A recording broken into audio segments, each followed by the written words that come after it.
She defended her $200,000 payout for days, and the justification? It was all part of her contract. But was there ever a contract to begin with? This is all Turkia Mullen says she has. 7 sentences, less than a page, and no date on it. Are you willing to give the $200,000 back?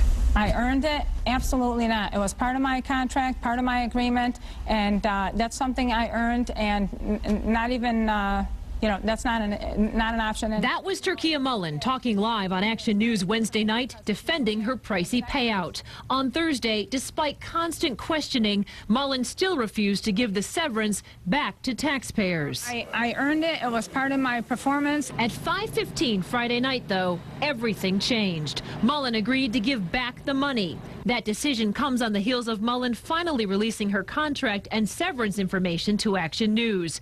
But now those documents are raising even more questions.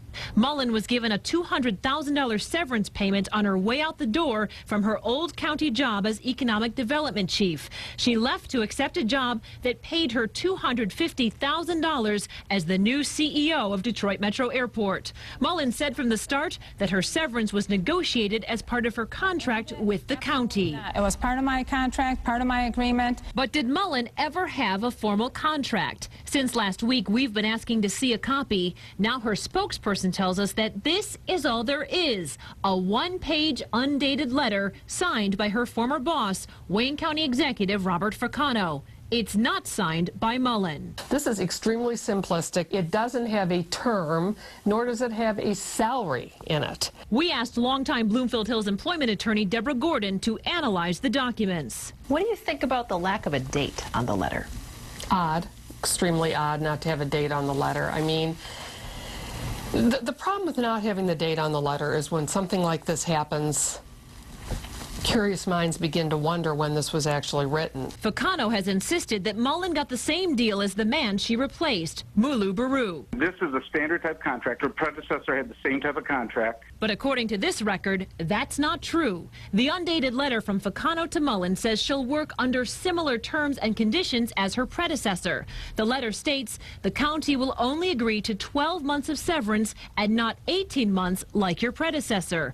But Gordon says that's wrong. Baru did not get 18-month severance. According to his contract, he received $200,000 in severance and then another $100,000 to continue working for the county in another role. That's not severance pay. That's pay. In fact, the contract states Baru was only entitled to severance, quote, in the event of any change of control or a major reorganization which would affect your position.